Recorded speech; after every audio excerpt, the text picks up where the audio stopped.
Discussion keeps the world turning. This is Round Table.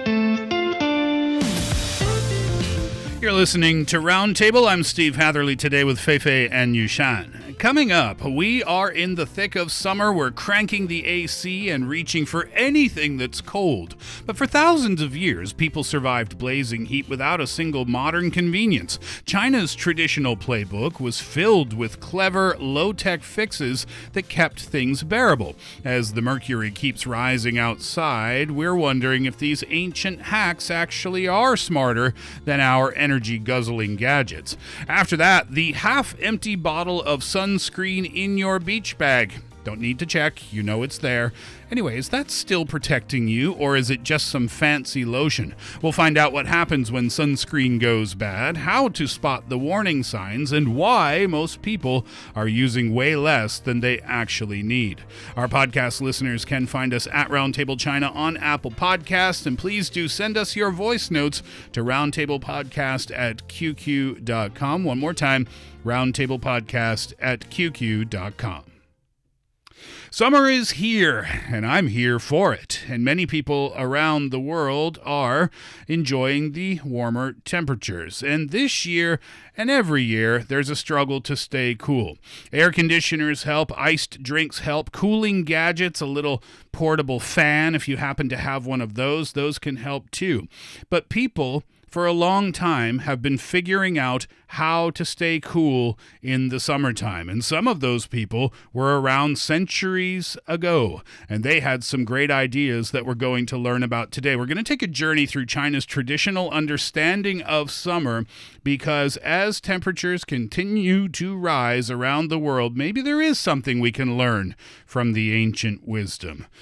The 24 solar terms is where we'll start a little sciencey, I guess, on this topic today. It's more cultural than science, to be honest, because in China, the traditional Chinese solar calendar divides the year into 24 solar terms. That's what you mentioned, Steve. They were created thousands of years ago to guide agricultural production, but we kind of need to mention it today, particularly today, because today marks one of the 24 solar terms, 小暑, minor heat. That's what we are kind of going through, we're experiencing today. So the minor heat that name stems from an ancient Chinese saying about hot days, and the solar term itself before 小暑 is the summer solstice, which is followed by 3 consecutive periods during the hot season. So ancient Chinese believe that during the hottest season of the year, there are 3 different periods.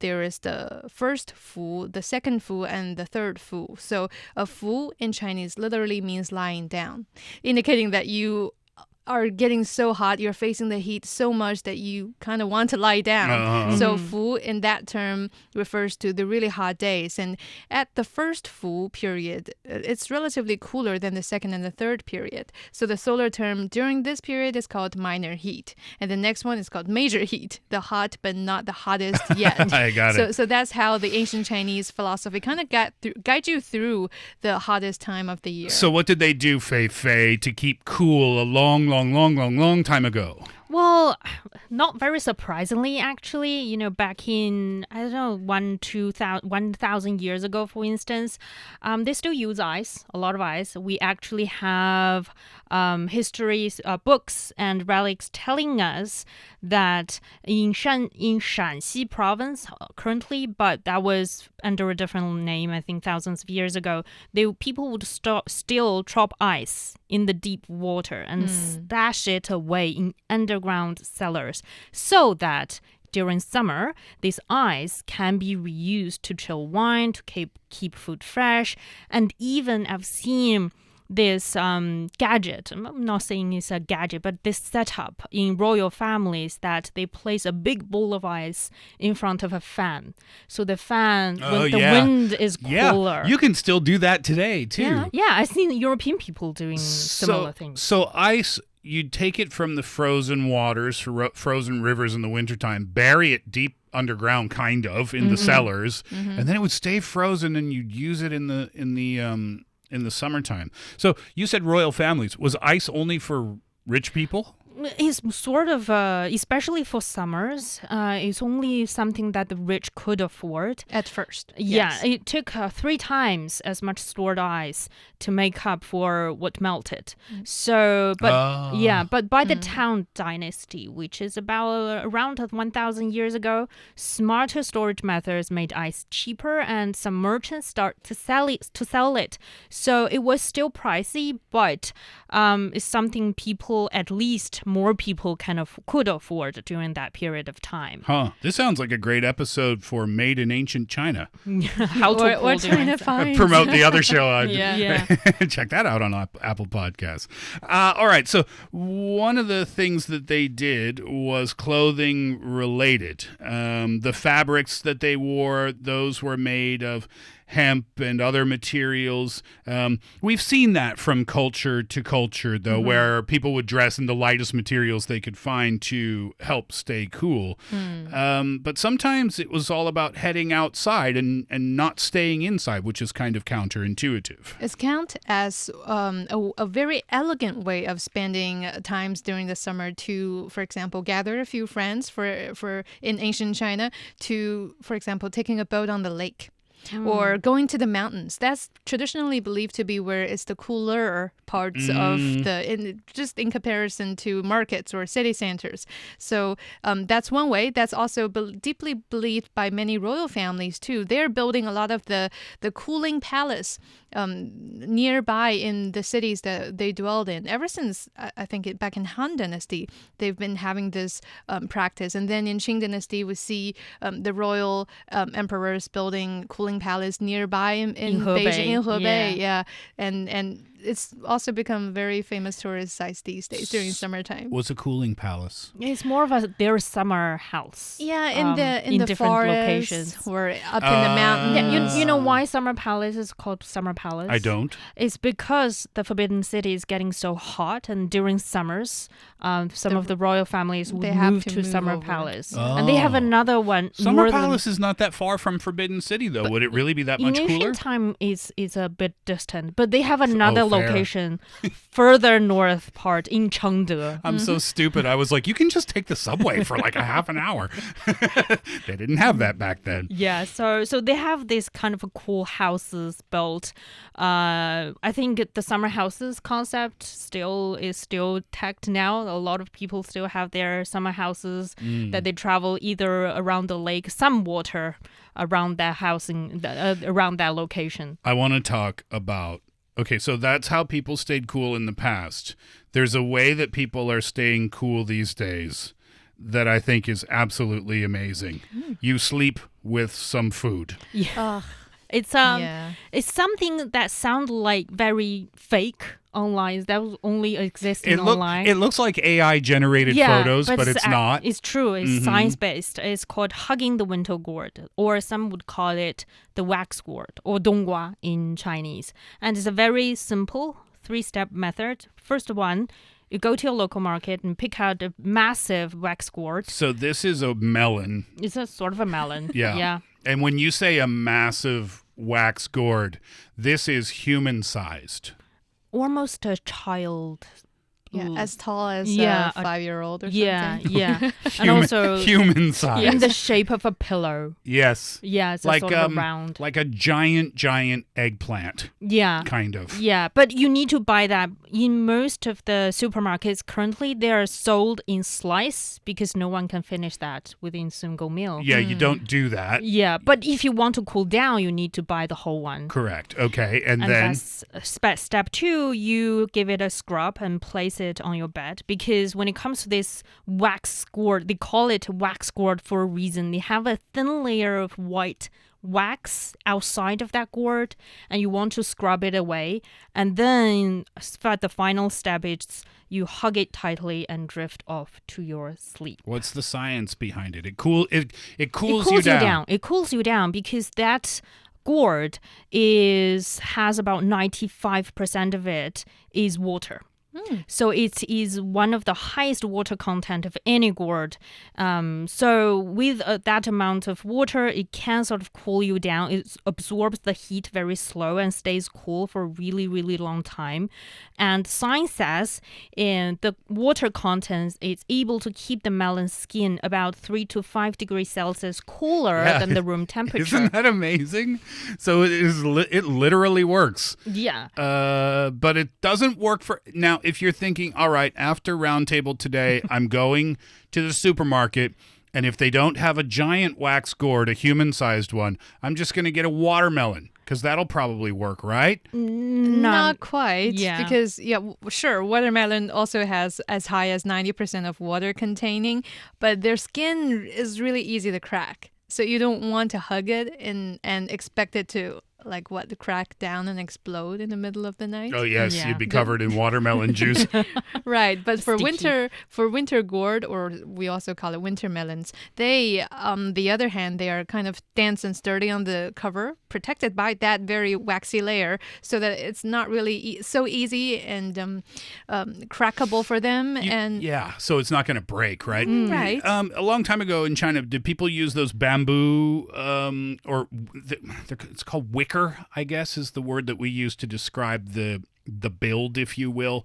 It's like hollowed out. Yeah. I think it's bamboo, and it's like hollow on the inside, and you just kind of hug it. It's kind of weaved into a long kind of eggplant-shaped thing, too. We call it 竹夫人, as in bamboo, lady bamboo. A lady bamboo. Madame bamboo or something. Oh, you can get yourself a lady wax gourd. It looks weird, but it works. It definitely works. But a reminder is that infants and toddlers are not advised to hug a gourd during their sleep because it can roll. So it can pose suffocating hazards. Sure. But still, it works. I think some people even complain that they woke up in the middle of night because it's sometimes getting too cool to stay during the night. Or if you wake up hungry. Just you can bite into that keep gourd. a spoon. It's also very delicious. Well, yeah, why not? 2 birds, 1 stone, right? All right, there you go. We'll take a break, and when we come back, is it okay? More with our summer talk today. Is it okay to wear last year's sunscreen? Looking for passion? How about fiery debate? Want to hear about current events in China from different perspectives? Then tune in to Roundtable, where East meets West, and understanding is the goal. The perfect beach weather that we've been waiting for months has finally arrived. You are ready to get out there and get a bit of a tan. So you go to your bathroom, you open up your cabinet, and you find last year's sunscreen. And you think, is this okay to use or not? Will it still work or not? We're going to solve that question for you today. Well, speaking of sunscreen, I want everybody that's listening to remember a time frame. That's 3 years. Because most cosmetics last about 3 years unopened, and sunscreen is definitely no exception on that. 3 years unopened. Unopened, or just as a reference date for whether the open ones have expired or not. So yes, sunscreen does expire, and 3 years is kind of the maximum that you can preserve it. But I think most people's concern would be about what if I opened that and I didn't finish that last summer? Should I throw it away? I mean, it can be pricey. I mean, sunscreen can cost a lot of money for some brands. But I think there are also indicators on the bottle or the tube of that sunscreen is that they have this small bottle, and sometimes it has a number on that jar that indicates how long this product can last once it's opened. Some say 12 months.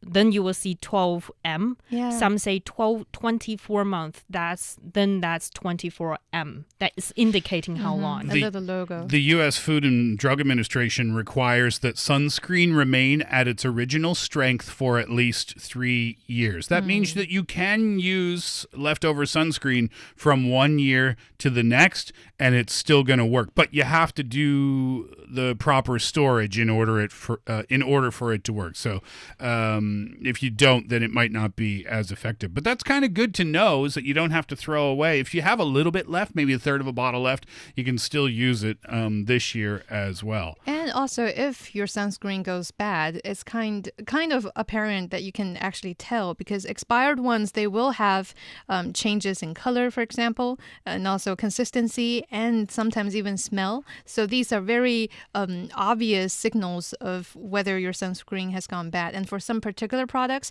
it requires you to mix it, kind of shake it up a little bit before using. But once it's shaked up, it should be like a unified a piece of liquid for you to apply. But if after shaking it still refused to mix up, the oil and the liquid is like separated, then that's also a very big red flag. If it doesn't come out in the way that you expect it to come out, just buy a new one. Test it before you use it. Try the texture, smell it a little bit, and also how to store it. I think that would be on the list of a lot of people's minds I'm guessing cool, dry place. Yeah, of course. For any cosmetics products, just don't leave it in a very hot environment, and also not leave it in direct sunlight. And also you put your cap tightly in, so don't let more air into that tube or can or jar, and put your bottles in shade, in cool, dry places. And also sometimes you can wrap them in a towel to keep it clean, or place it in a cooler place. Most of the time, I think people would store it in their drawer, would be considered a safer place than placing it somewhere in your car. Yeah, definitely, where the sun can get to it. Yeah. When you go out in the daytime, do you just never mind going to the beach, just going out anywhere, do you put sunscreen on every day? I do now, after Fei Fei warned me about it. Oh, really? Just last week. I mean, it's a good idea, right? Half opened and didn't finished sunscreen is not really my problem, because I apply them every day, winter, summer, cloudy weather, sunny weather. I just apply under different SPF and different thickness on my different layers on my skin, but I will apply sunscreen no matter what. Yeah. I just dug out a tube of sunscreen that I bought 2 years ago. Hey, now you know it's still good. Well, it smells okay. It looks okay. I'm only applying it on my arms and legs anyway. So, yeah, and so far it's been good. And yeah, after Fei Fei warned me about how sunlight, the UV lights and sun rays can age your skin pretty obvious and quick. Yeah, that's what I'm doing right now. Just pull on those old ones on the external part of your skin that's rougher and less sensitive. And yeah, it still works. Yeah, I need to do more of that. I only use it when I'm on vacation. And I used to go for the lower numbers, like 15 or something. Doesn't work. That not enough. On beaches. Well, yeah. See, I do tan, but I need to go. Here are my colors: white, red, brown, in that order. It's not white, brown, red. Sorry, I'm thinking of a You're barbecue. turning into a lobster. We got to go red before we get to brown. And I used to make the mistake of, not putting on enough. I wouldn't go to Zuckerberg levels. Have you ever seen that picture of Mark Zuckerberg? In white. Surfing? He looks like a ghost from, the but 1600s. that works. That actually works. I would put on that layer How myself. could it not work? It's like he bathed in it that day. Anyway, we are out of time. If you go outside, put on some sunscreen, because it's good to protect your skin. For Fei Fei and Yushan, I'm Steve. Thanks for being with us today. Hope you enjoyed the show. We did. And please do come back again next time.